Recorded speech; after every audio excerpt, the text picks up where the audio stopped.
Did you know that in the first half of last season, Rivers Angels played 50% of their total match minutes, leading by at least one goal?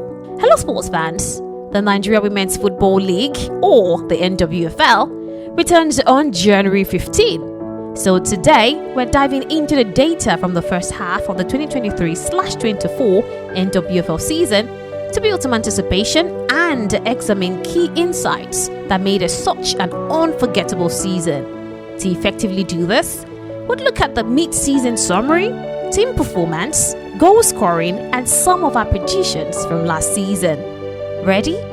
Let's dive in.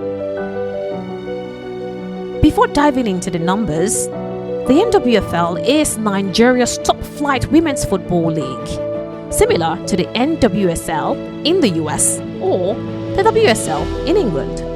The league uses an abridged format where teams are split into two groups for the regular season, with the top-ranked teams in each group advancing to the championship playoffs to decide the winner. The good thing about this is that while playoff formats have been shuffled more frequently since 2013, the two-group league formats had only ever changed 3 times.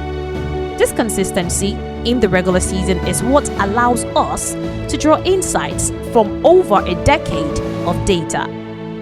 Last season, 16 teams competed, resulting in 56 games played by mid-season. Winning on the road was quite a challenge last season. Of the 56 games played in the first stanza, just 6 away wins were recorded. Home teams dominated, winning 64.3% of games, an estimate that's up 7.2% from the previous season. Games played in the first half of last season mostly ended with the home team winning by a lone goal or winning by 2 goals to 1. Eventual champions Edo Queens even remained unbeaten at home in that period. Despite the general struggles on the road, the teams did manage to split the points more frequently. A quarter of the games played in the first half of last season resulted in both teams sharing the spoils, and that number was up by 8.3% from the 2022/23 season. Despite the increase in games, the proportion of goalless draws also remained steady at 12 to 12.5%. A total of 117 goals were scored in the first half compared to 90 the previous season, and 91 different goal scorers emerged. Interestingly, only 2.5% of those goals came from penalties and own goals combined. The average goals per game, however, dropped slightly from 2.14 to 2.09. Of the two groups, Group B accounted for about 59% of the goals, averaging 2.5 goals per game. By mid-season, Group A was tightly contested, with the top 4 teams tied on points. Heartland Queens led the group, while Niger Rattles struggled near the relegation zone. In Group B, newly promoted Remo Stars ladies impressed, holding their own against league giants, but the defending champions, Delta Queens, languished in 6th place. Despite winning the relegation battle in the previous season, Royal Queens were again in the relegation zone. The team had lost all games on the road and was conceding at a league high rate of 2.33 goals per game on their travels. Newly promoted Sunshine Queens were also conceding at the same rate and sat 8th place in Group B and in the relegation zone as well. Looking at the league standings every game week, Heartland Queens slowly walked up to the top, and Denars Ladies, who spent more game weeks in 5th place, were suddenly second by mid-season. Eventual runners-up Confluence Queens experienced a steady rise and a steep fall in the first half, with Niger Rattles and Adamawa Queens shuffling 6th and 7th place consistently. Natural Amazons, who eventually topped Group A, also performed consistently, spending the most weeks at the helm and not falling below 3rd at any point in the first stanza. Royal Queens were consistently last on the log. The story in Group B was, however, contrasting.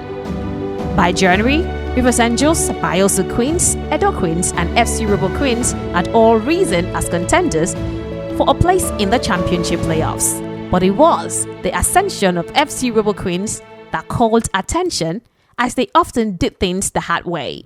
And the Moat Queens spent the most game time being behind in games when compared across Group A, even more than the relegation candidates Royal Queens. But interestingly, they've also spent almost the same proportion of game time as first place Heartland Queens, being ahead in matches played in the first half of last season. In Group B, Rivers Angels spent an estimated 315 minutes of games played in the first half of last season by being at least a goal up, while Ekiti Queens spent the most time trailing. They also spent a significant amount of minutes playing or draw in games, but the logical explanation would be that for a team that only scored 3 goals in the first half of the season while letting in 11, it was not about how well they are able to come back to tie games. Rather, it was more about how long they were able to delay conceding the first goal. FC Robo Queens often did things the hard way. For a team in the group of death, they were always needing a leveler, and these dynamics shaped the race for the championship playoffs. The then Queen of Lagos, Folashade Ijamolusi, who was arguably in the form of her life, turned in 5 more goals for the Lagos-based side in the second half of the season. But despite their efforts, they narrowly missed the playoffs, losing all games in which they fell behind in the second half of the season. But that's not all. FC Robo also won 7 points from losing positions in the first half of last season. That was the most of any team in the league that same period. Adamawa Queens followed closely with 6 points won from losing positions. Points dropped from winning positions were also significant, with Bayelsa Queens and Sunshine Queens each dropping 5 points.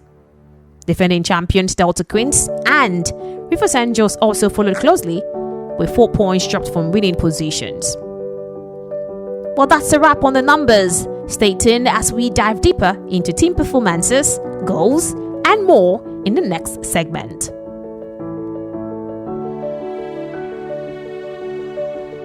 You might know who won the Golden Boot, but by mid-season, among the teams, Edo Queens stood out for a surprising start. They had 10 goals scored, 10 conceded, and a goal difference of 0. But here's a team you might have overlooked: Remo Stars Ladies. Why should they be on your radar? Well, they went head-to-head with league heavyweights, pulling points off them. They also had 9 different goal scorers. That's more than group leaders and even the champions, Edo Queens. Remo Stars Ladies didn't just stop there. They scored in every game week before mid-season and even kept it going in the second half, only failing to find the net in losses to Rivers Angels and Edo Queens. That's 12 out of 14 game weeks with at least 1 goal. A remarkable feat for a newly promoted side in the group of death. By mid-season, Remo Stars Ladies ranked 4th in goal difference across the league, boasting one of the best attacks in the first half of last season. Speaking of attacks and defenses, Sunshine Queens had the worst defense in the league, while Confluence Queens held the title for the best defense. Dethroned champions Delta Queens allowed only 5 goals but struggled to convert their defense into wins, earning just 2 victories and 3 draws by mid-season. Their rocky season highlights how slim margins defined the league. Despite conceding few goals, they dropped points in draws and really seemed as the shadow of their league-winning self. Nasarawa Amazons and Danas Ladies posted identical starts in the first half of last season when you consider their goal averages, while Remo Stars Ladies consistently showed up among the league's best. Only they and Rivers Angels outperformed Heartland Queens and Bayelsa Queens, despite the latter teams having better defenses. A fascinating start involves Edo Queens and FC Rebel Queens, who had identical defensive records at mid-season. Yet, FC Rebel stood out for their comeback ability, scoring 3 times as many second-half goals as Ekiti Queens and winning the most points from losing positions. Ekiti Queens conceded the most first-half goals with 7, followed by FC Rebel Queens with 6. But here is the twist. While Ekiti struggled, FC Rebel thrived in the second half, making up grounds with crucial goals. Their firepower made all the difference. Increasingly, 63.2% of goals by mid-season came in the first 60 minutes of games, with most scored between the last quarter of the first half and the first quarter of the second. Only 1 goal was scored during first half stoppage time. One thing to note is that this analysis is based on historical data, which has its limits. We couldn't track detailed patterns like goals from open play or set pieces or measure shot quality. This kind of event-level data would require more sophisticated tracking, something we hope to explore soon. To wrap up, Rivers Angels had a knack for scoring early, netting 4 times in the opening 15 minutes of their games. They also scored first in 6 out of their 7 mid-season games, with 4 of those coming on the road. But they weren't alone. Delta Queens also scored first in their 4 games on home turf, while Heartland Queens scored 3 of their 4 opening goals on the road. But Bayelsa Queens led the pack, excelling at drawing first blood, both in home and away fixtures.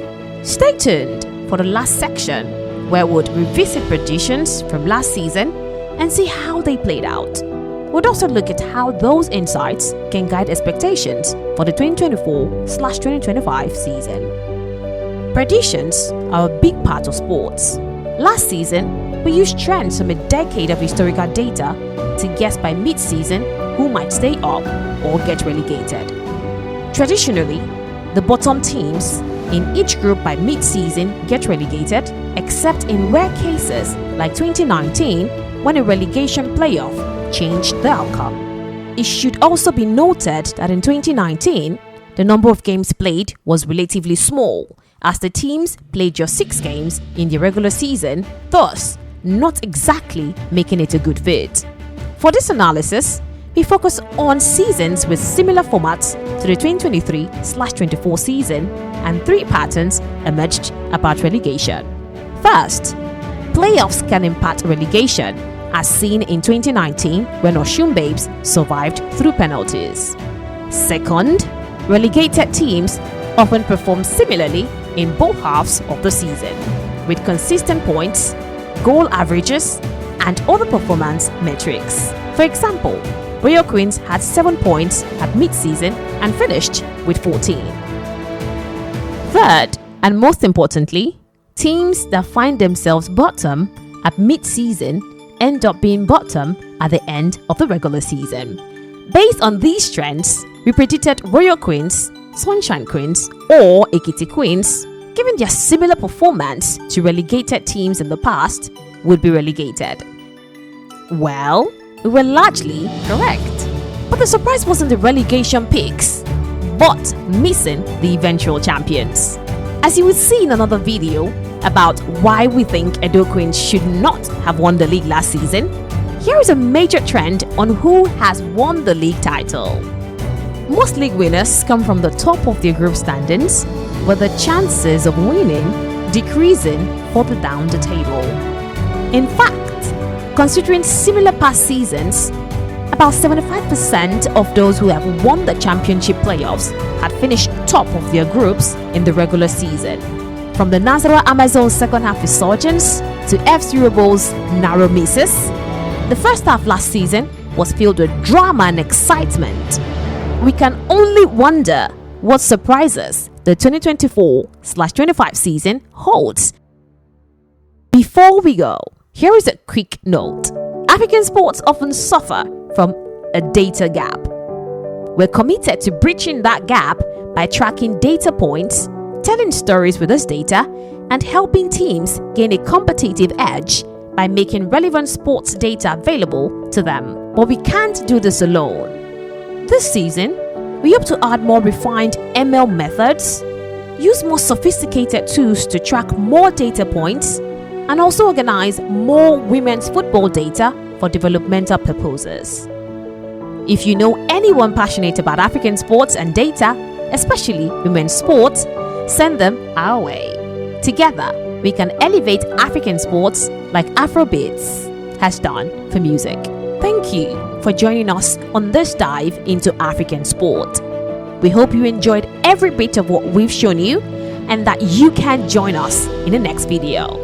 Remember to like, share, subscribe, and also tell somebody about us. Bye for now, and see you in the next video.